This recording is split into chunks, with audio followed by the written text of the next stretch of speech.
Mainit ang naging palitan ng pahayag sa pagitan ni Vice President Sara Duterte at ni Palace Press Officer at Attorney Claire Castro kaugnay ng ginagawang investigasyon ng Independent Commission for Infrastructure o ICI. Nagsimula ang lahat ng magbigay ng pahayag si Duterte sa isang press conference nitong Sabado, October 18 sa Manaoag, Pangasinan. Ayon sa Vice Presidente, kaya naman umano ng Office of the President na mag-imbestiga sa mga proyekto ng infrastruktura kaya tila hindi na kailangan pa ng ICI.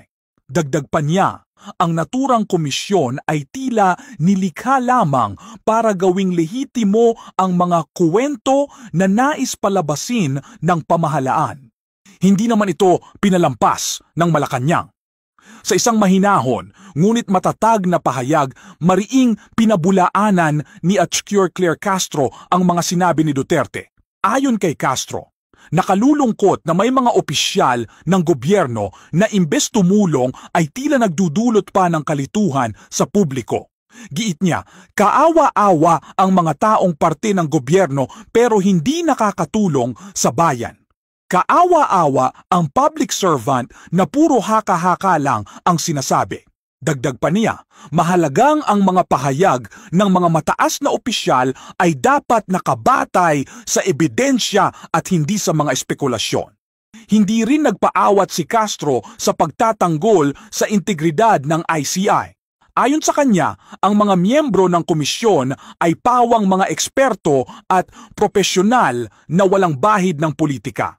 Muling niyang binigyang diin na layunin ng ICI na maging patas at masinsinan ang bawat investigasyon sa mga proyekto ng infrastruktura upang matiyak na walang irregularidad sa paggamit ng pondo ng bayan. Ang tanong ngayon, sabi ni Castro, may kinatatakutan ba si Vice President Sara Duterte na mabunyag sa ginagawang pag-iimbestiga?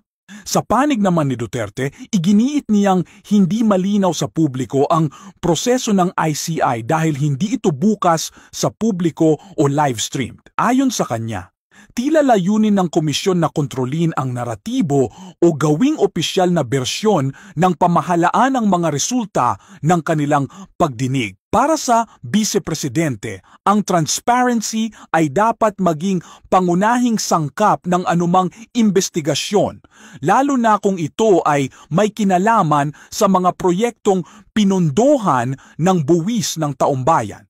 Gayunpaman, ayon kay ICI Executive Director Brian Hosaka, matagal na nilang ipinaliwanag na ang hindi pagla-livestream ng mga pagdinig ay para maiwasan ang tinatawag na trial by publicity. Dagdag pa niya, layunin nilang mapanatiling patas ang proseso at maiwasan na magamit ito sa anumang political agenda. Ipinunturin niya na sa oras na makumpleto ang investigasyon, ilalabas naman sa publiko ang buong ulat upang mapanatili ang transparency. Habang patuloy ang palitan ng opinyon, hati rin ang naging reaksyon ng publiko. May mga sumang-ayon kay Duterte sinasabing karapatan ng Vice Presidente na magtanong at magpahayag ng saloobin, lalo na kung ito ay tungkol sa integridad ng pamahalaan. Ngunit mayroon ding pumanig kay Castro at nagsabing tama lamang na ipagtanggol ng Malacanang ang mga institusyong nilikha upang maghatid ng katotohanan at hustisya. Sa gitna ng usapan, malinaw na nananatiling sensitibo ang isyu ng investigasyon ng ICI. Sa isang banda, may mga panawagang higit pang buksan ito sa publiko at sa kabilang banda naman ay may mga paalala na ang proseso ng hustisya ay dapat dumaan sa tamang sistema at hindi sa opinyon ng publiko. Sa huli, parehong panig ay tila may iisang layunin ang mapanatili ang katapatan at integridad sa loob ng pamahalaan. Ngunit habang nagpapatuloy ang diskurso, nakamasid ang taumbayan, umaasang sa gitna ng palitan ng opinyon, ang tunay na interes ng bayan ang mananaig sa dulo ng lahat.